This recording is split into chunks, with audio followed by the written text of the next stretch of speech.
et surtout pas, et ça, quand tu dis ne renonce pas à tes désirs, ne renonce pas à toi-même, ne renonce pas à tes pulsions, à tes passions, etc., c'est un rejet total de Dieu. Tu vois? Mm. Et parce qu'au contraire, tu vois, on va plutôt te dire, fais-toi plaisir, tire de la vie un maximum de jouissance, on ne vit qu'une fois, recherche le confort, poursuis le bien-être, etc., etc.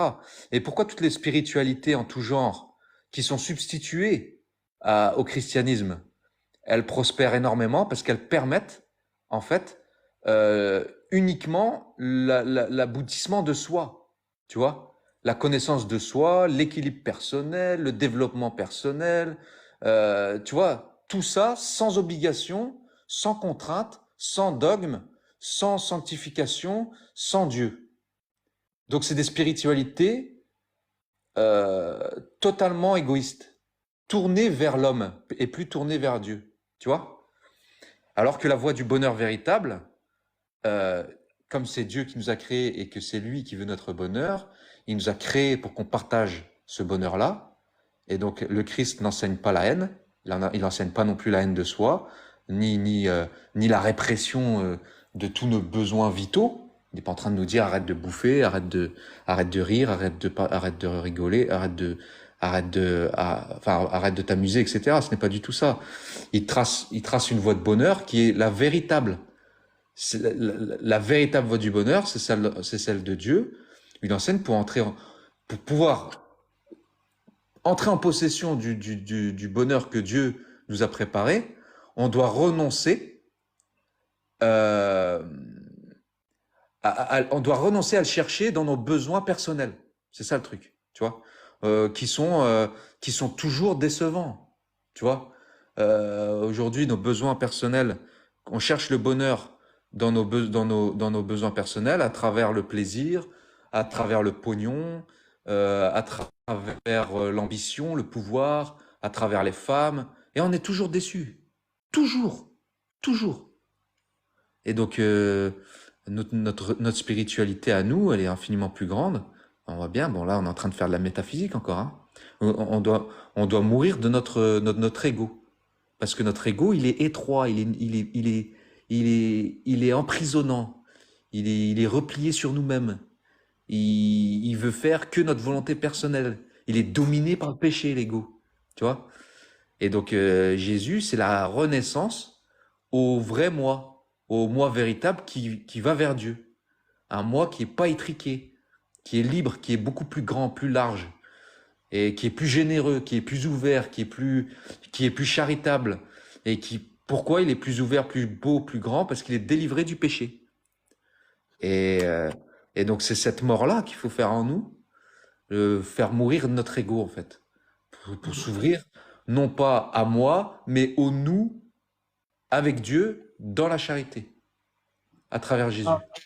Après, après, je suis d'accord, mais si tu veux, aujourd'hui, le problème, c'est comme l'être humain, il est livré à ses instincts. Ouais. Bah, malheureusement, il y a deux péchés, enfin, peut-être plus, hein. Il y a l'amour de l'argent, le sexe, etc., qui fait tomber énormément de personnes. C'est-à-dire, ça, c'est des péchés, si tu veux, qui méritent une grande force d'âme et de conviction pour pouvoir les surpasser. Faut être un surhomme, tu vois. Faut devenir en fait, faut essayer faut devenir un petit dieu, quoi, pour essayer de surpasser ces choses-là, parce que dans le monde dans lequel on vit, bah voilà, la Mais personne, après, tu peux pas enfin, arriver moi, ça. si tu veux, je vais pas blâmer le fait que les gens, parce que tu sais, la faiblesse de l'être humain, bah, elle est ce qu'elle est, hein. J'ai envie de dire, voilà, on est des êtres humains, on n'est pas des, mais si tu veux, on a tous cette capacité en nous à pouvoir devenir des petits dieux, Non, mais tu vois, des saints, ce que je voulais tu dire, vois? Spleen, en résumé, c'était que qu'on y arrive ou pas, on peut tous constater dans notre vraie vie que le péché nous fait du mal. Il rend malheureux le péché. Il rend malheureux. Il rend Et malheureux parce c'est, que tu combien vois, de personnes, une fois après il avoir ne rend cédé à pas leur libre, en fait. pulsion, On n'est après pas avoir libre cédé à de leur faire ce qu'on veut, pulsion, en fait. Tu vois? justement, après avoir cédé à la pulsion, combien de Ouais. personnes ils se sentent tristes, ils ont un sentiment de tristesse, un Ouais. sentiment d'abandon, si tu veux, ouais, de l'Esprit Saint. Pourquoi? Ouais, Parce parce que, que y finalement, a- tu t'es ouais, livré au mal, tu vois, ouais, et le mal, il déçoit, et ce sentiment-là, en fait, ce que tu ressens après avoir péché comme tristesse, comme déception de toi-même, bah, ce sentiment, si la personne elle va en enfer, il sera décuplé en fait. Ça va être une déception terrible, parce que tu vas te dire oui, j'ai pas réussi, j'ai raté ma vie, j'ai pas réussi à, tu vois, à faire Non, grandir mon âme. mais on n'y arrive qu'avec Dieu, quoi, par contre. Oui, bien sûr, sans Dieu, tu peux pas Jésus Sans l'a Dieu, dit, sans Dieu, tu peux pas y arriver. Jésus l'a dit, sans moi, vous ne pouvez rien faire. Ouais, c'est ça. C'est ça. Sans moi, vous ne pouvez rien faire. Donc, sans Jésus, ça va être très compliqué. Et il y en a même avec Jésus, ils ont du mal aussi, parce qu'ils obéissent pas vraiment à Jésus. Tu vois, c'est-à-dire en gros, parce que suivre Jésus, c'est pas quelque chose de facile. Hein. On dit ouais, moi par exemple, je vais pas te mentir, moi par exemple, est-ce que j'aime vraiment Jésus? Bah la réponse, est-ce que je l'aime par la bouche? Oui, mais est-ce que je l'aime par les actes? Non. Tu vois, j'arrive pas à forcément avoir encore l'amour de l'ennemi. J'arrive pas à obéir à ce que Jésus me demande. Tu vois. C'est très compliqué, ça demande des efforts. Parce qu'une personne qui a vécu C'est pendant un 40 effort, ans, ça te demande de renoncer à ta volonté. voilà, voilà exactement, c'est une personne qui peut vraiment dire j'aime Jésus, c'est une personne qui a lutté pendant 50 ans, 60 ans et même comme ça, je sais même pas s'il peut vraiment le dire parce que je crois qu'on pourra vraiment professer ce truc-là qu'à la Ouais. mort. On pourra C'est-à-dire en jamais. gros, mais Je dire pense ouais pas j'aime Jésus et qu'il après tu serait, fais n'importe quoi, etc. je Nous, pense on pas, n'aime pas vraiment Jésus en vrai. je pense que très peu de saints, je peux pas affirmer que tous les saints, mais peut-être très peu de saints pouvaient affirmer qu'ils étaient saints. Tu Bah vois? oui, mais en fait, Parce que, tu vois, c'est paradoxal. Tu vois, ouais, mais ça veut dire quoi quand tu dis j'aime? Oh, regarde, et Jésus il dit celui qui m'aime, il garde mes commandements. Est-ce que moi par exemple je vais garder les commandements de Jésus? Non. Tu vois, c'est-à-dire que déjà moi je suis même pas baptisé etc. Mais c'est-à-dire encore j'ai encore tu vois cet espoir du baptême. C'est-à-dire le jour où déjà le fait que je sois pas baptisé, ça veut dire que forcément je peux pas tu vois ne pas tomber dans le péché. C'est impossible. Mais du coup tu vois la personne qui est baptisée, elle normalement elle a la grâce de Dieu. Elle a le tu vois, là, sa tête normalement, du Saint-Esprit et tout. Après, il faut le baptême d'esprit, il faut plein de trucs, mais, euh, mais en franchement, fait, c'est compliqué, hein. en fait, cet amour de Dieu, il commence aussi par le fait de le recevoir, de l'accepter, d'être convaincu que tu es aimé par Dieu, parce que tu peux pas donner ce que tu reçois pas, ce que t'as pas, tu peux pas le donner. Donc c'est pour ça que des gens donnent leur vie pour Jésus, parce qu'ils se sentent infiniment aimés de Jésus. Ils le ressentent au plus profond de leur tripes. Et moi je suis sûr, hein, Spline, il y a les sacrements, euh, d'un point de vue surnaturel, c'est ouf, hein, les effets du sacrement, hein. Ah, L'effet mais qu'il après, aura après oui, le après, baptême. moi, je prends pas j'ai jamais fait les sacrements. Tu vois, non, mais tu verras, hein. Enfin, moi, tu verras, tu vas le vivre, en fait, ça se vit. Je pense que le baptême va te fortifier, va peut-être t'apaiser sur beaucoup de choses, va te donner des armes supplémentaires. C'est des armes spirituelles. Et après, alors là, la confirmation, la communion, etc. Moi, par exemple, là, moi, je commence à partir en vrille. Ça fait plusieurs mois que je me suis pas confessé. Ça fait plusieurs mois que je peux pas communier. Là, je me sens partir en vrille. Je me sens partir en vrille. Et il est temps que tu vois. Et parce que le pouvoir de la confession, c'est une conversion à chaque fois que tu te confesses, en fait. Parce que tu dois rejeter le mal que tu as fait, demander pardon à Dieu sincèrement et revenir pour pouvoir communier. Et là, tu Pour reprends des moi, forces, en fait. C'est comme si tu avais enlevé hum, toutes les mauvaises herbes qui étaient en train de te pourrir, tu vois. je vois. Mais tu vois, pour moi, il y a trois organes dans ton Ouais. corps Ouais. que si tu arrives à contrôler, en gros, tu seras vraiment aimé de Dieu. Vraiment, mais ça, c'est les plus durs. La La bouche, bouche, le la ventre et bouche. la partie sexuelle. En gros, Ouais. si tu arrives à retenir ces trois organes de ton corps, ne pas parler sur les gens, ne pas dire le mensonge avec la bouche, etc. Tout ce qui a Ouais. trait voilà, à ça. Voilà, le ventre, ne pas tomber dans la gourmandise, tu vois, tout ça, voilà, ne pas tout sombrer à ce niveau-là. Et la partie sexuelle, qui est aussi très difficile, je dirais même, c'est l'une des pires, hein. Et celle-là, si tu arrives à contrôler ces trois organes de ton corps, Ouais. tu pourras prétendre à l'amour divin. C'est-à-dire là, tu vas rentrer dans un autre monde. C'est pour ça que les saints, ils sont vénérables, hein. Parce que quand tu vois les saints, leurs efforts, etc., tu te dis, c'est surhumain ce qu'ils ont fait. Ouais. C'est pas humain.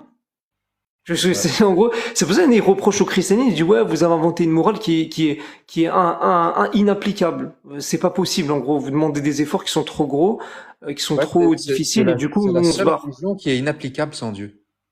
Et c'est en cela que la religion est surnaturelle. C'est la seule religion qui est surnaturelle. Tu vois? Parce que elle est déifiante. Ouais, Athanase, ouais, ouais, je sais bien, Après, Athanase. quand on parle de retenir, c'est bien. Voilà, Athanase, t'as raison, hein, j'en suis parfaitement conscient. Après, quand on parle bien, attention, je parle bien dans le cadre d'une personne, tu vois, voilà. Mais une personne qui est mariée, forcément, voilà, il n'y a pas de, tu vois. Mais ce que je veux dire, c'est quoi? C'est que, oui, oui, après, le fait de lutter contre ses passions, moi, je sais que lire des livres, tu vois, apprendre des connaissances, tout, c'est super facile. Voilà, c'est facile, t'achètes des livres, tu lis, ça t'apporte de la connaissance. Mais Ouais. la chose la plus difficile que j'ai rencontrée dans ma vie, c'est d'appliquer ce que je lis. Ça, c'est le plus difficile, c'est ça. C'est appliquer ce que tu lis et mettre en pratique. Parce que tout le monde est capable de savoir des choses, mais est-ce que tout le monde est capable de les mettre en pratique, de les appliquer, etc. C'est là où ça demande le plus grand de tous les efforts. C'est le pire. Tu vois, lire, ouais, Dieu t'a demandé de pas faire ça, oui, tu peux le savoir, tu peux le lire, tu peux l'expliquer, tu peux le comprendre, voilà, etc. Mais par contre, l'appliquer, c'est difficile. Ouais. Tu vois ce que je veux dire? Ah bah ouais. C'est le plus dur, l'application. Moi, j'ai jamais vu un truc plus dur que l'application. Ça n'existe pas. Ah. Hey, quelle belle surprise. Salut à vous deux, salut à toi, Augustin. Ça va Ça mon va? pote? Ça va, Ah bah tranquille. carrément. Alors tu squattes un peu sur TikTok là? Quelles sont quelles sont les surprises que tu as découvertes? Les surprises, c'est vous, parce que tu sais, je te disais il y a quelques mois que je voyais pas assez de chrétiens militants sur les réseaux sociaux, notamment sur YouTube. Ben, au final, je les retrouve sur TikTok, au final. Donc voilà. Ouais, je pense que Donc, TikTok oui, a pris un peu le relais de YouTube. YouTube qui est un c'est petit ça, peu plus adapté pour faire des vidéos un peu plus structurées, plus longue durée. c'est ça. Les shorts que YouTube essaye maintenant de développer parce qu'il voit bien la concurrence de TikTok et Mhm. il favorise beaucoup les shorts vidéo sur YouTube de plus en plus. Et la partie live est beaucoup plus active sur TikTok que sur YouTube, hein. Il n'y a pas photo, hein. C'est plus simple, c'est plus facile et beaucoup plus voilà, beaucoup plus pédagogique si tu veux, enfin beaucoup plus accessible. Et je pense que Tout c'est à ici que fait. ça se passe, ouais, pour les lives et tout. Alors des lives d'apostats, t'as dû voir, hein, Régulus, hein. Il y en a C'est un truc plein, de il y en a fou, hein, ça énormément. explose là, c'est un truc de ouf. Oui, ça démarre en flèche tout depuis quelques mois, avec l'arrivée de Jack le Fou et d'autres qui sont agrégés autour de lui. C'est Mais il y en a intéressant de voir ça tous les jours bouger. des nouveaux en Ouais. fait. Aussi, c'est vrai que de plus en plus d'apostats ouvrent, parce que c'est très facile, enfin, je sais pas si il faut combien d'abonnés pour proposer des lives, mais c'est très facile d'un point de vue, tu as des autorisations d'ouvrir un compte TikTok, voilà. Ouais. Contrairement à Je YouTube, crois que c'est c'est plus 300 galère. abonnés pour faire des lives. 300.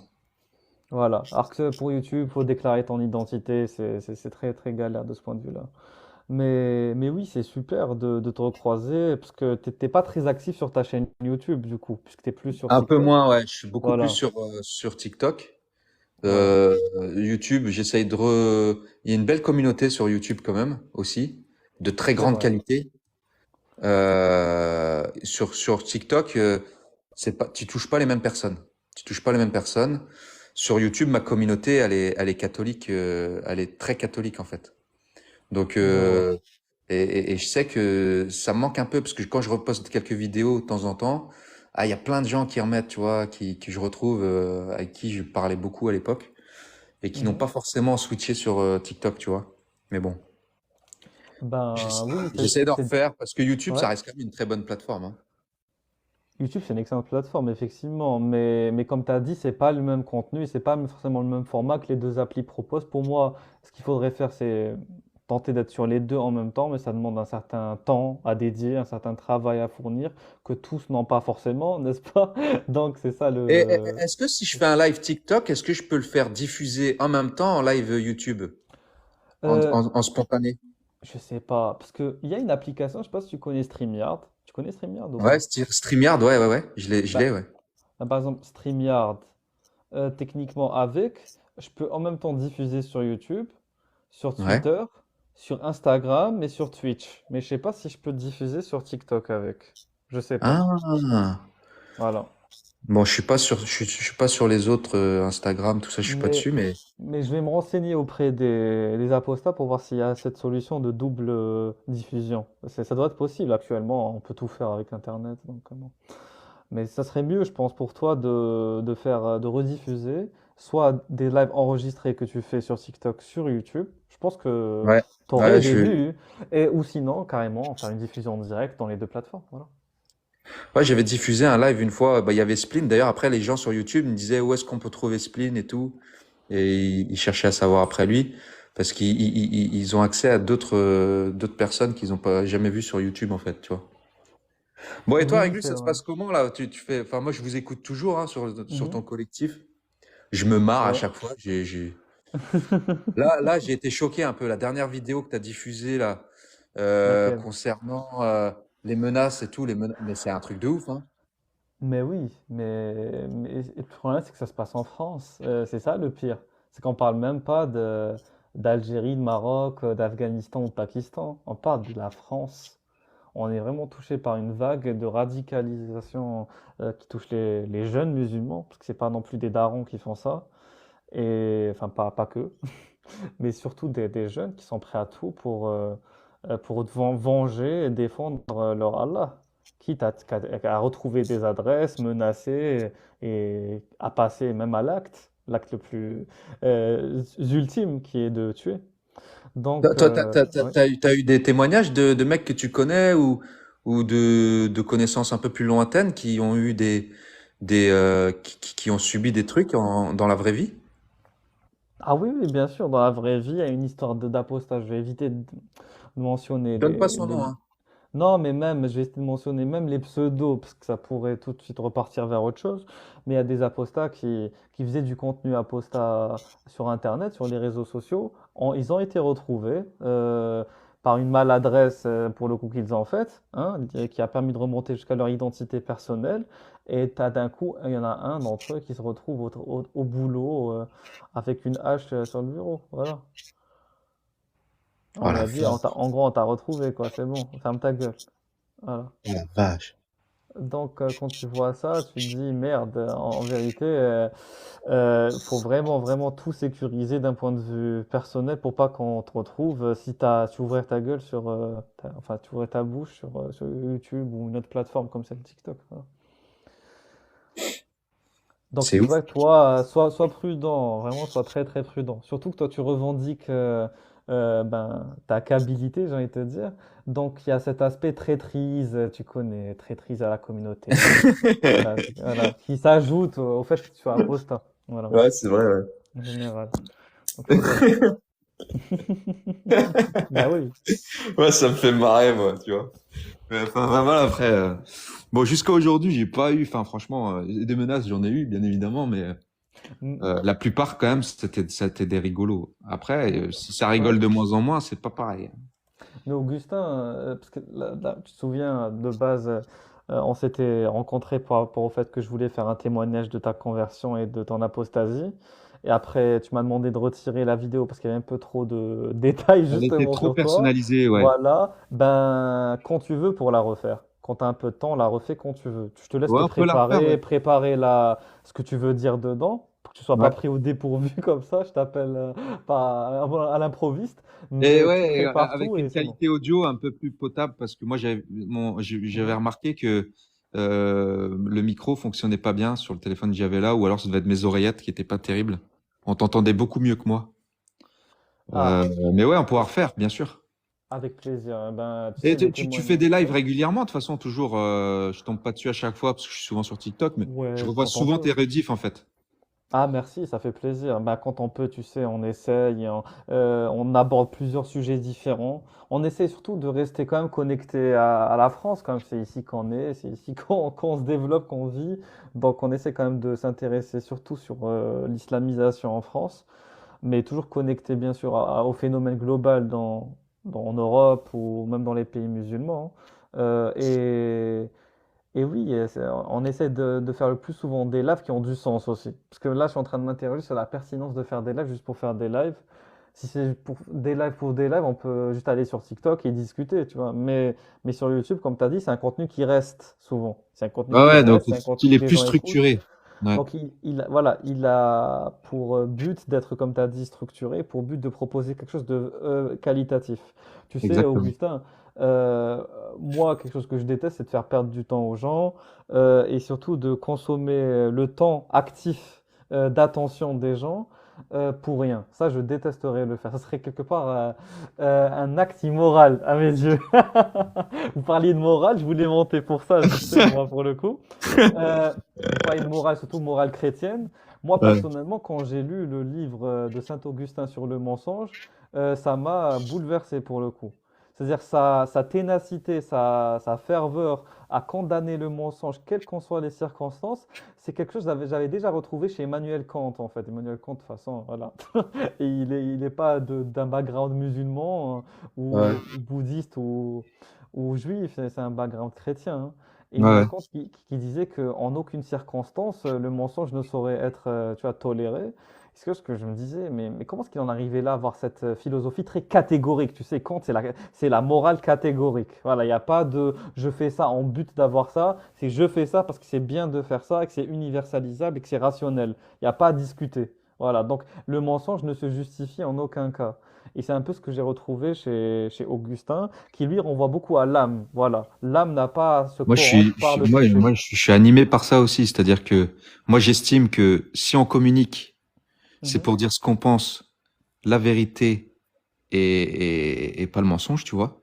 Sinon, ça sert à rien de communiquer. Si la communication n'a pas pour fondement et pour principe de dire ce qu'on pense, d'exprimer ce qu'on pense et de dire ce qu'on pense être vrai, notamment, bon, bah, ça sert à rien de parler. Vaut mieux pas parler, en fait. Ça devrait même être interdit de parler si c'est pour mentir, tu vois.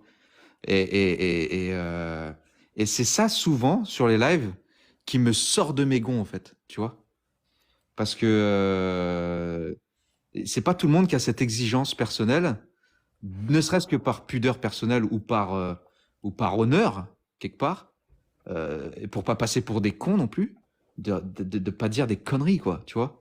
Et t'en as sur les lives, n'importe qui parle, n'importe qui dit ce qu'il veut, n'importe qui affirme mhm, des certitudes non fondées ou quoi que ce soit. Et cette discipline-là, elle se perd en fait. Parce qu'il y a plus cette notion, ne serait-ce que d'honneur personnel, tu vois, d'amour-propre, tu vois. mhm. L'amour-propre, c'est ce qui va t'empêcher c'est ce qui va t'empêcher de raconter des conneries pour pas passer pour un con, tu vois. C'est terrible Et- normalement de passer pour un con. Mais il y en a, ça leur fait rien en fait. Tiens, je vais te dire une connerie, un truc que Vas-y. les gens peuvent tous vérifier et constater que c'est une connerie, et ils vont Mhm. continuer à le dire. Et moi, mais putain, moi je bug en fait. Ces gens-là me font bugger. Bah, c'est comme l'adage le dit, le ridicule ne tue pas, donc quelque part pour eux, tant que il n'y a pas de conséquences comme ça directes à à Ouais, la médiocrité de leurs paroles, ils s'en foutent. Voilà, je pense. Et au contraire, ils sont tout contents de balancer ce qu'ils ont à balancer. Beaucoup de gens, en fait, veulent juste être entendus, veulent juste être ouais, écoutés, veulent juste ouais, de l'attention, ouais, s'en fichent d'apporter une plus-value réelle aux autres. Voilà. Cette notion de je vais rajouter une bonne information à l'autre ou un bon rappel à l'autre s'il est d'un point de vue moral, il est de moins en moins existant. On est dans le monde un peu de la futilité, tu sais. Voilà, les vidéos fast-food, les paroles fast-food, tout ce qui se consomme vite et qui se s'oublie vite. ouais, Mais c'est vrai. d'où le fait que les lives comme les tiens et tout, pour moi, une vraie place sur TikTok. En tout cas, pour ceux qui s'intéressent un peu à la sphère interreligion, religion, philosophie, etc. Voilà. Bah, continue à toi tant que tu peux le faire. Ouais, Continue à ouais, le bah tu faire. sais, moi Franchement. tant que je suis en solo, voilà, Voilà. moi j'ai le temps pour faire ça. Ça me fait beaucoup de bien surtout parce que de C'est te connecter avec pas. des gens qui Ouais. pensent un peu comme toi, ça peut être, bah, des fois c'est rassurant, c'est réconfortant. Je parle Mhm. par rapport à la religion. Et puis il y a mon côté, et puis j'aime bien parler en fait, j'aime bien discuter, j'aime bien me confronter, j'aime bien ça. Tu vois, on n'a pas l'occasion de le faire dans notre vie perso, forcément, au taf ou voilà, il y a des sujets que tu abordes beaucoup plus facilement ici, avec des gens que ça intéresse. Et forcément, voilà, c'est excellent, quoi. Tu vois, c'est top pour ça. Tiens, Aigu, hier, on a fait un live hier, Mhm. hier ou avant-hier. Il y avait Spline qui était là aussi. Et on Mhm. avait des visions différentes. Moi, je suis un petit peu, par rapport à l'islam en France, et l'islamisation notamment. Dis-moi. Moi, je suis plutôt un peu plus relativiste que certaines personnes. Moi, j'ai tendance à dire, pour moi, aujourd'hui, l'islam est inoffensif. Il est contrôlé par Darmanin. Les plus grands musulmans, les plus grands imams sont totalement réduits au silence, notamment les plus influents, c'est les Rachid El Djeil, les imams un peu que tu trouves sur YouTube, qui ont des millions de followers, etc. Tu as bien vu que depuis le conflit israélo-palestinien, ils n'ont même pas eu, il n'y en a aucun qui a parlé sur la Palestine. Ça prouve bien que ils sont, ils sont censurés et qu'ils prennent aucun risque pour perdre, de perdre leur statut, leur pognon, leur fidèles et leur légitimité, ou voire même leur papier pour certains d'entre eux. Et par contre que le problème, c'est pas véritablement, l'islam n'est pas forcément véritablement une menace. La menace, elle vient du fait que l'État est plutôt faible et pas assez ferme vis-à-vis des décisions qu'ils doivent prendre sur certaines personnes, notamment les OQTF, les fichiers S, etc., qui ne protègent plus la nation comme il se doit, mais c'est même pas vis-à-vis des menaces islamiques, mais vis-à-vis de beaucoup d'autres choses, économiques, doctrinales, etc., etc. Et bon, la plupart des gens, quand je dis ça, me disent, sont pas tout à fait, sont pas d'accord avec moi. Spline, par exemple, il est pas tout à fait d'accord avec ça. Moi, ton avis, il m'intéresse parce que toi, tu t'es intéressé beaucoup aux mouvances des frères musulmans, de leur doctrine, de leur infiltration, etc. Toi, qu'est-ce que t'en penses, Régulus, de ton point de vue? La menace islamique, pour toi, est-elle réelle ou pas? Ou En- relative? euh, pour moi, pour moi, les deux sont justes en fait. C'est-à-dire que quand on dit elle est réelle, elle est en même temps relative et réelle, tu vois ce que je veux dire? Parce que déjà, l'islam en général, ça veut tout rien dire. Donc on va poser quelques phrases, enfin quelques affirmations qui sont plus concrètes. Comme tu as dit, on va parler des fréristes, on va parler des salafistes, et ensuite on peut parler aussi des salafistes, on va les scinder en deux groupes, ceux qui sont prêts à être opérationnels puisqu'ils sont affiliés à des groupuscules donc terroristes, islamistes qui sont extra-européens, donc qui sont établis en Syrie, en Irak, voire même en Afrique, comme les groupes d'Al-Qaïda, d'Al-Nusra ou encore Daesh.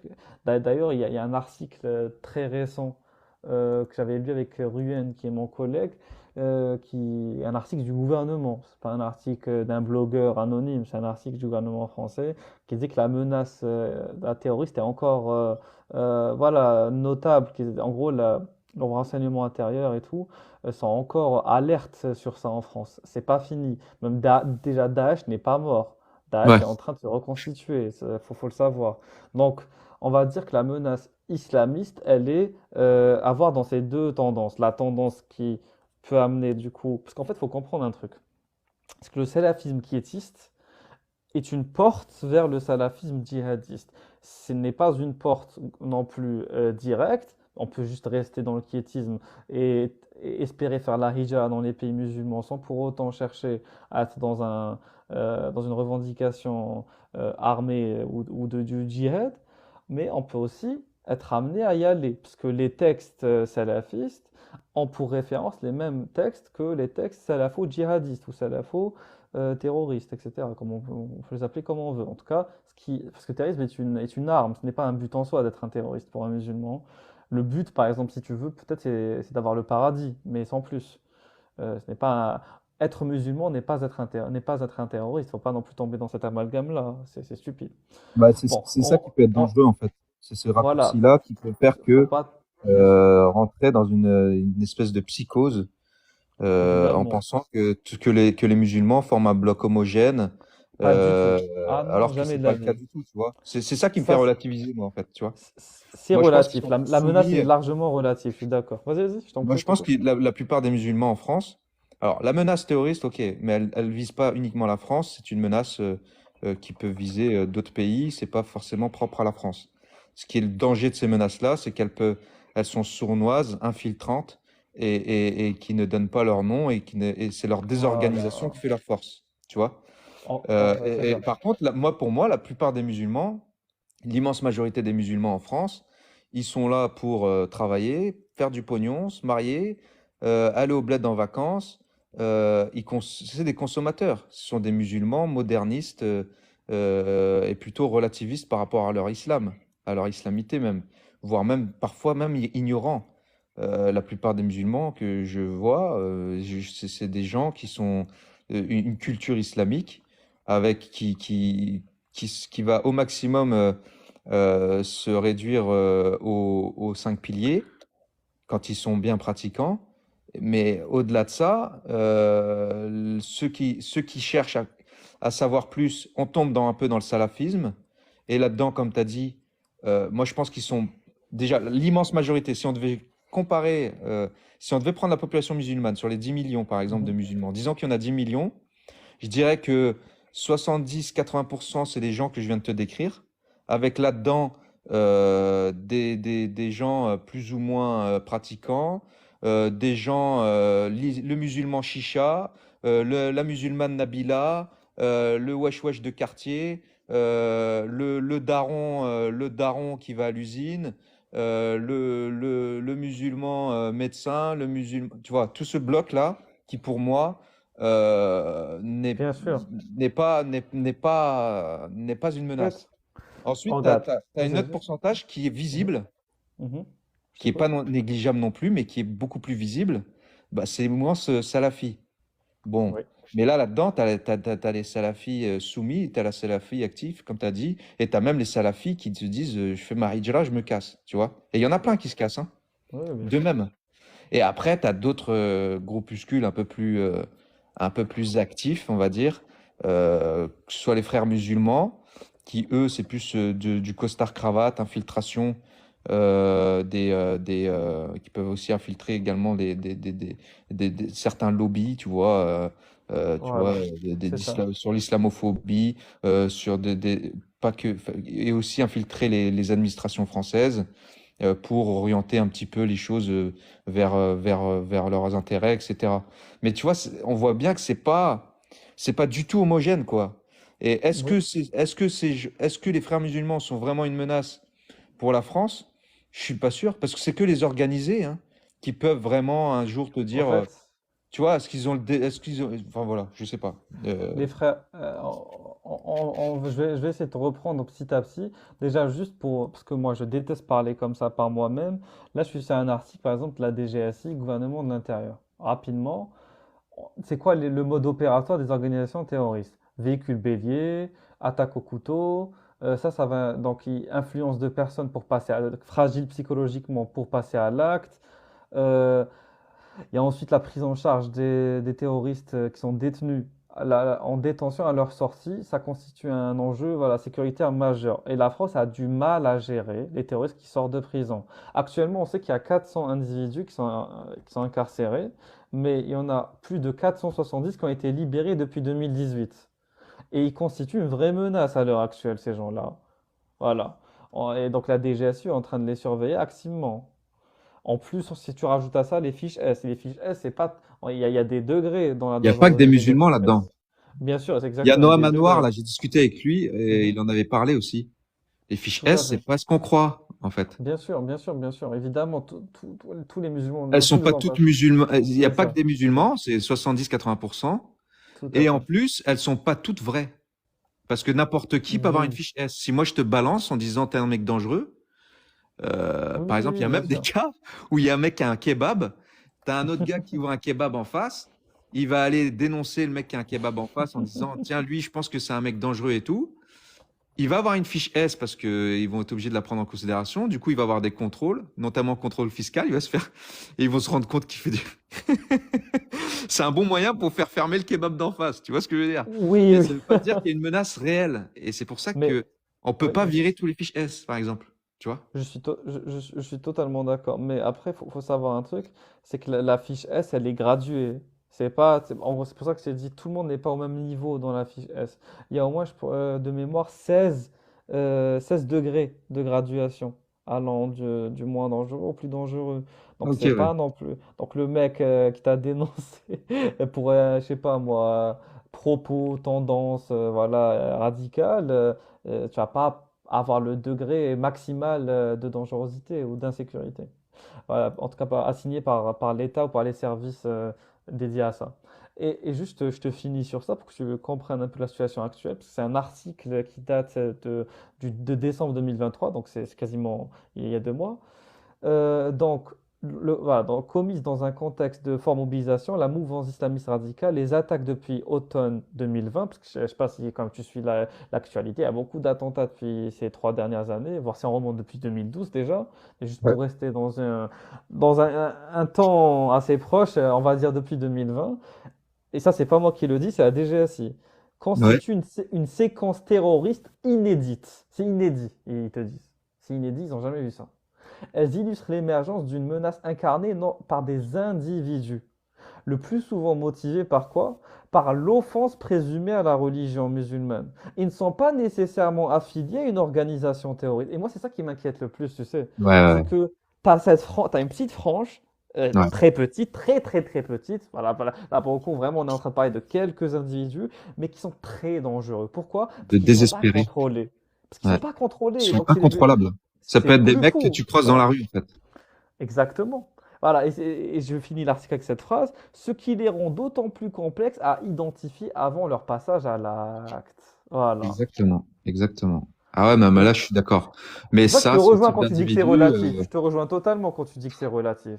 mais C'est tu pas sais, un truc tu sais global. ce que ça, tu Vas-y. sais ce que ça, tu sais, moi, la conclusion, la moralité de ce que je pense de ça, ça me prouve que l'islam est agonisant, que l'islam est en phase terminale, parce que ces jeunes-là qui se sentent désespérés, ce sont des fanatiques qui voient bien que l'islam est faible, que Mhm. les pays musulmans sont désunis, qu'il n'y a plus de califat, qu'il n'y a plus d'autorité islamique digne de ce nom qui permettent de les protéger ou de faire la volonté d'Allah comme ils l'aimeraient.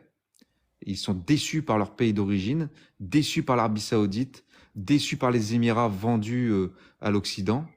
Et donc, ces mecs-là sont en phase terminale. Donc, leur seul moyen d'exprimer de façon fanatique, de défendre leur prophète, défendre leur religion, etc., c'est ces actes de désespéré. Et ce désespoir, pour moi, c'est la fin de l'islam. C'est le, tu vois, c'est quand t'as plus de choix, tu fais ça. Tu vois, c'est quand t'as plus de choix, tu fais ça. Tu te mets à défendre toi-même, d'un point de vue individuel, ta religion. Parce qu'il n'y a plus d'État qui va le faire pour toi. Il n'y a plus d'organisation digne de ce, de ce nom qui va le faire pour toi. Et pour moi, ça signe l'arrêt, en fait, de cette religion. Moi, je suis sûr et certain que l'islam est mort. Véritablement mort, hein. Et ça, c'est un signe. Enfin, pour moi, voilà, ils sont désespérés, les mecs qui font ça, en fait, hein. Ils sont Ah, désespérés. totalement. Tu vois, c'est comme s'ils To- disaient, punaise, il insulte ma mère. Il y a personne qui défend ma mère. Même mes frères musulmans, ils ne défendent pas. Ces mecs-là, ça y est, tu vois, ils se disent, mais merde, il y a personne Et ils se sentent eux-mêmes prophètes de vouloir, de vouloir défendre corps et âme leur religion. C'est des actes désespérés. Pour moi, ça prouve que cette religion est foutue. Parce qu'en parallèle, quand tu vois les apostats qu'il y a, l'énorme apostasie qui est aussi dans les pays musulmans eux-mêmes, alors laisse tomber, c'est une vague, c'est terrible, hein. Tu vois les vagues, Jacques Le Fou et ses copains là, ils font Mhm. des 3 000 4 000 vues, c'est des dizaines et dizaines qui quittent l'islam tous les jours, hein. Rien que sur Ah oui, TikTok. mais Et le problème, c'est totalement. un effet boule de neige, hein. Excusez-moi, j'aimerais quand même corriger un truc par rapport à Jacques Le Fou. Jacques Le Vas-y, Fou je n'a t'en prie. selon ses dires. C'est ce qu'il dit lui-même. Il a dit dans un live, il a dit, je n'ai jamais été musulman. Et je pense que c'est plutôt, je pense que oui, il y a la vague d'apostats, c'est vrai, mais il y a aussi la vague de personnes qui sont convaincues par d'autres valeurs que celles de l'islam et qui veulent les propager dans le monde islamique, sans forcément avoir été musulmans dans le passé. Aussi, aussi. Faut prendre en compte aussi les convertis, oui, tout à fait. Les convertis sont Ouais, ouais, plus ouais, non, fervents mais je veux dire d'ailleurs dans l'apostasie au l'islam. sens général, que tu deviennes D'accord. athée, que tu deviennes libéral, que tu deviennes wokiste ou que Mhm. tu deviennes chrétien. Je veux dire, c'est l'apostasie de l'islam, je veux dire, qui est de plus en plus visible. Et, Oui, oui, bien et sûr. et le pire missile de l'islam, c'est les apostats, hein. C'est catastrophique parce que quand tu as un apostat qui commence à se montrer, en fait, il donne le courage à l'autre d'affirmer ce que l'autre peut penser intérieurement et finalement lui ouvrir les yeux. Et ce travail-là, c'est un travail qui a été initié par des cas isolés au début. J'en fais partie encore, ça existait un petit peu, mais moi, je fais partie peut-être ça a commencé peut-être 2, 3 ans avant moi ou 3, 4 ans avant moi. J'étais une, je me sentais seul, moi, à faire des vidéos sur l'islam, etc., sur YouTube, tu vois. Mhm. Mais aujourd'hui, si tu veux, enfin, ça y est, tu vois. Il y a Majid Oukacha qui a été vraiment le gars, tu vois, en 2015, vers 2015, 2016, qui a initié le truc pour moi, hein. Après, les autres sont arrivés, mais là, aujourd'hui, un effet boule de neige. Aujourd'hui, je suis incapable de répertorier tous les lives d'apostats qu'il y a et tous les apostats qu'il y a qui diffusent sur les réseaux. C'est, c'est, c'est, c'est, c'est en forte expansion. Oui, oui, oui, oui, bien sûr, mais Et c'est terrible, évidemment. hein. Parce que Mais là, ouais. au bout d'un moment, si tu veux, les désespérés, là, ils pourront plus rien faire. Regarde, Ça va les dépasser, si tu veux, tu vois. exactement. Pour reprendre sur quelques chiffres, là, j'ai un article du Monde qui reprenait donc une enquête qui a été faite par l'INSEE et l'INED, donc l'Institut national de voilà, sondage, hein. Et ce qui se passe, c'est que dedans, et ça date de 2008, donc on est en 2024 pour rappel, donc la situation a encore évolué, mais comment est-ce qu'ils, en termes de proportion, ils évaluent les fondamentalistes au sein des musulmans français? Ils te disent, selon eux, en 2008, il y avait à peu près 4 millions de musulmans de culture musulmane, enfin, excusez-moi, de Français de culture musulmane. Ouais. Ensuite, donc parmi les 4 millions, 3 millions étaient pratiquants. Après, au sens relatif de la pratique, fréquentent mosquée, font ramadan, etc. Ouais, ouais. Ensuite, parmi ces 3 millions, il y aurait 12 000 à 15 000 de salafistes, qu'ils Ouais. appellent eux radicaux. Parce que c'est quand même une radicalité d'être salafiste d'un point de vue islamique, c'est vrai. Et Ouais. ensuite, parmi ces 12 à 15 000 de salafistes, qu'il y avait en 2008, il y aurait 2 000 qui seraient impliqués dans les filières djihadistes. Donc, d'un point de vue concret, il y a ceux qui sont prêts à passer à l'action d'un point de vue du djihad armé. Ils représentent 2000 sur 4 millions. À vous de faire les proportions. Mais le problème, c'est que le salafisme, comme je t'ai dit, c'est quand même une porte directe.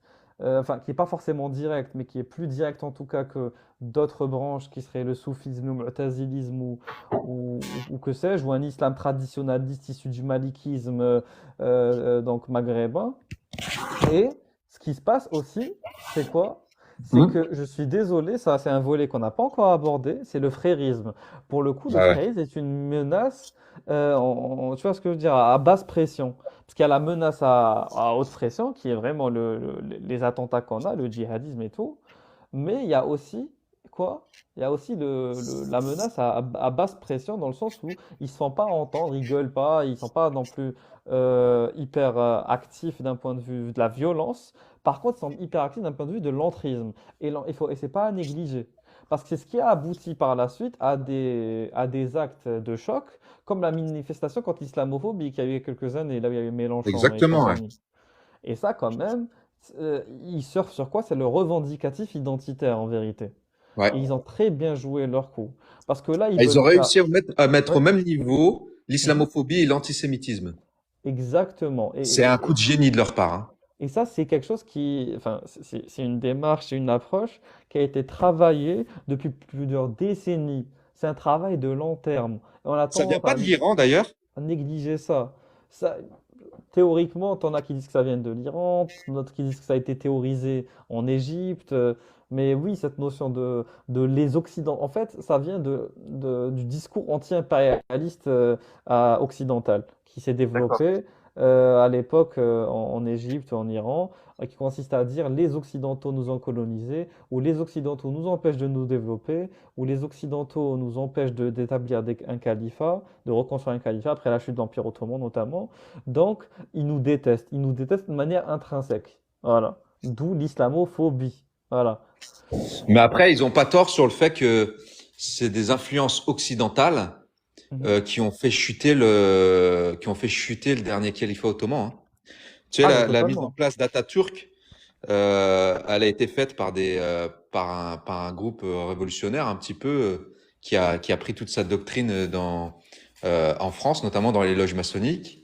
On appelle ça les jeunes Turcs. C'était le mouvement des jeunes Turcs C'est ça. qui ont destitué le calife pour mettre Atatürk et qui ont après fait des massacres, hein, notamment génocide des chrétiens, etc., etc., tu C'est vois. des chrétiens Mais le arméniens, but, c'était de chaldéens, libéraliser assyriens. l'économie aussi, tu vois. C'est C'était vrai. dans le but de libéraliser l'économie. Il a fallu faire tomber les califats, les monarchies, les empires pour pouvoir faire des pays musulmans libéraux, tu vois. C'est ça, c'est ça. Libéraux. Oui, oui, oui. C'est à des buts de pognon, tout ça, hein. Ah oui, oui, totalement. De toute façon, la plupart des actions donc coalisées de l'OTAN, etc., des États-Unis, de la France et d'autres pays alliés, ont pour but de défendre leurs intérêts au Moyen-Orient. Quand on te dit, c'est comme la France qui est intervenue, tu sais, à l'époque, il y a eu la prise de la Mecque par des fanatiques radicaux qui ont tenté, qui se sont pris pour le Mahdi et son armée. Ben, il y a eu l'intervention du GIGN français pour sécuriser voilà, le territoire. Mais pourquoi? Ouais. Pourquoi est-ce que la France a aidé l'Arabie Saoudite? C'est pour du pognon. Si l'Arabie Saoudite n'avait pas son puits de pétrole, ils n'iraient pas forcément les aider. Voilà, faut être honnête, faut pas se mentir non plus. Il y a la notion d'humanisme et tout. À échelle individuelle, on est peut-être humaniste, mais à Ouais, échelle de façade, c'est politique, de l'humanisme de façade. mais à échelle C'est pour la politique, conscience, ça. voilà, exactement. Même la notion de démocratie, etc. On peut toujours revoir ça, hein. Et c'est comme Bush en Irak, etc. On s'est rendu compte tardivement que c'était une arnaque. Voilà. Bon. Bah oui. Et ce qui se passe, pour revenir à notre cas, le cas franco-français, parce qu'en vérité, nous, on est en France, donc on analyse les choses du point de vue français. Mais pour être plus exact, il faudra analyser les choses d'un point de vue européen, parce que la France fait partie de l'Union européenne. La France obéit Bien à des sûr. injonctions et des instructions qui viennent de la Commission européenne. Voilà, la Ouais. France doit se soumettre à la Charte des droits de l'homme, émise par l'Union européenne. Voilà. Il y a Aussi peut-être au GOPÉ, aux grandes orientations politiques européennes, etc. Et Voilà, c'est... voilà. Que ce soit en question d'immigration, d'économie, d'agriculture, ce que tu veux, politique, sécurité Exactement. intérieure, etc. Voilà. Ouais. Donc, donc la gestion de l'islam de France, elle se fait aussi d'un point de vue certes français, comme tu as cité Darmanin, ministre de l'Intérieur, mais pas que, d'un point de vue aussi européen. Faut pas l'oublier ça. Et pour le coup, juste pour finir avec les fréristes, je vous invite tous à aller voir ma vidéo Collectif Exmus avec Florence Bergeau-Blaclair qui s'est spécialisée dans ce domaine-là, qui est une universitaire belge, de l'université de l'ULB, l'Université libre de Belgique, et elle a beaucoup, beaucoup, beaucoup de problèmes, d'ailleurs, depuis l'édition de son dernier livre, Enquête sur le frérisme, et ben on l'attaque de partout, avec, tu sais, la fameuse insulte, vous êtes une islamophobe, vous avez une haine contre l'islam, nanani, vos chiffres sont tronqués, votre enquête a été biaisée, et la pauvre, elle subit une campagne d'harcèlement médiatique depuis plusieurs mois, hein. Heureusement qu'elle a un peu d'écho médiatiquement, notamment dans les radios françaises, comme Sud Radio, dans certaines chaînes YouTube. Mais la pauvre, elle a beaucoup de mal à se faire entendre et à juste dire que ce qu'elle a fait, c'est un travail académique. Toutes les sources sont, enfin, sont notées, toutes les références sont présentes dans son livre. Elle n'a pas sorti ça de sa tête quand même. Hmm. Et le problème, c'est qu'en France, c'est pas normal qu'on n'arrive pas à reconnaître le travail d'un universitaire ou juste qu'on n'arrive pas à le critiquer de manière, tu vois, neutre et impartiale.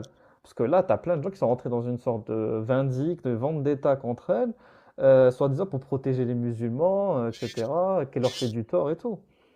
Et c'est là où tu vois que le travail frériste a bien marché.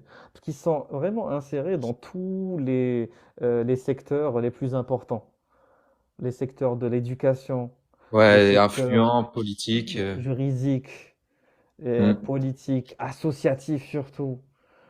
Et eux, Et leur ça fait cible, c'est mal. la majorité des musulmans dont je t'ai parlé tout à l'heure, c'est-à-dire pas forcément salafistes, mais de culture, tu vois. Tout à fait. C'est Exactement. vers ces gens-là, c'est vers la masse populaire qui vont se sentir plus légitimes et acceptés. C'est de ces gens-là qu'ils auront l'adhésion. Parce que les salafistes détestent les fréristes. Voilà, c'est pas, Regarde, tu vois. c'est très simple. Écoute bien, Augustin. Rachid Al-Jay, Nader Abou Anas de mémoire. Ouais. Même à l'époque, quand il était présent en France, maintenant il a quitté tout ça. Je pense, comment il s'appelle déjà? Ismaël Mounir et d'autres Mounir, aussi. il y a Tout, Boussena. il y en a un qui a un peu le vent en poupe en ce moment. C'est pas forcément un imam, mais c'est un peu une sorte de savant musulman. C'est Dinul Qayyim. Oui. Ils sont tous dans une tendance maliko-traditionnaliste maghrébin. Pourquoi? Parce que comme tu as dit, leur public le plus large en France, c'est pas les salafistes justement. C'est Bah les non. musulmans soit de culture, soit les musulmans pratiquants. Ils pratiquent quoi les musulmans? Ils pratiquent un islam malikite en vérité. L'islam Ouais. salafi, c'est un islam très arabi, très voilà, donc éloigné de ce qu'ont fait leurs ancêtres, ou ce qu'ont été leurs ancêtres. Et donc l'islam Ouais. maghrébin, c'est un islam, on peut dire arabo-berbère, mais qui n'est pas l'islam wahhabo de donc Abdel Wahhab, issu de Abdel Wahhab, qu'on peut retrouver Exactement. en Syrie, en Arabie et ailleurs. Et le problème, c'est quoi? C'est que du coup, ce que tu vas avoir, c'est une sorte d'évolution de ces imams-là. Certains étaient vraiment dans une tendance très salafi, Ah et bah le ouais, cas le plus Rachid Al-Jay, parlant, c'est Rachid Al-Jay, voilà. Dac, moi je il a voyais ses switché prêches avant et vers le maintenant, malikisme. c'est le monde des bisounours, hein. Mais c'est un choix stratégique, ça. C'est un choix Bien carrément sûr. stratégique. Peut-être Est-ce que qu'il y a... c'est de la Oui? tactique? Je suis même pas sûr, c'est de l'opportunisme pour moi. Non, C'est-à-dire non, que si demain il pouvait être salafi, s'il pouvait, il le ferait, tu vois. Oui, oui, clairement. Bah, bah, Il bah, suit le vent, tu vois, il suit le vent, et je pense qu'il est mhm. aussi jaloux de ses intérêts, parce que ces mecs-là, ils se font un pognon monstrueux aujourd'hui. Bah oui, avec les cagnottes, les Bah laisse injonctions tomber. ils ont ouvert une plateforme Netflix Halal. Je sais pas si tu as vu Ouais, ça. 10 000, Voilà, c'est ouais. ça, c'est ça. Il faut payer, je sais pas quoi, qu'une dizaine d'euros par mois. Donc il y a tout un système, un écosystème qui est en train de se mettre en place pour faire entrer de l'argent et construire des mosquées. Parce que c'est quoi le but? C'est quoi le but de ces imams-là? C'est de faire adhérer la masse et pour des actions concrètes, notamment pour construire des écoles, ou à terme des écoles, parce que là ils ont quelques problèmes, notamment avec l'école Averroès, qui est en train de fermer, je pense, ou qui a fermé. Mais et surtout des mosquées, parce que les mosquées sont quelque part comment on appelle ça déjà? Euh, en tout cas, sont des institutions, si on veut, voilà, qui témoignent du contrôle, voilà, sont des bases, voilà, je me rappelle, sont des bases quasi religieux, militaires, militaro-religieux, voilà, de conquête du territoire. Bon, là, pour le coup, il y a pas il y a pas d'armes dans les mosquées, heureusement, mais historiquement parlant, quand on construisait une mosquée, c'était une manière de dire on maîtrise politiquement, militairement et religieusement le territoire. Et en général, la ville se construisait autour de la mosquée. Enfin, quand on se C'est renseigne sur ça. les conquêtes islamiques. Ah, allô, on m'entend? Euh, ouais, salut. Ok, ça marche. Et donc, il y a un petit bug, j'ai l'impression, de la part de Augustin, t'es là? Bon, il doit être un peu occupé. Donc, je continue pour finir, parce que je comptais pas rester aussi longtemps pour le coup. Donc voilà, donc il y a une sorte de volonté de la part. Ah, je suis tout seul. Ok. Et une sorte de volonté de la part des. Ah, il y a un petit bug, j'ai l'impression. Il y a un petit bug. Je t'entends, je Ah, t'entends, hein. Je t'entends ok, bien, ça hein. marche. Je Ça marche, t'entends ça bien, marche. hein. Tu Ça m'entends? marche, pas de souci. Ouais, on t'entend, on t'entend. On Ouais, t'entend. ouais.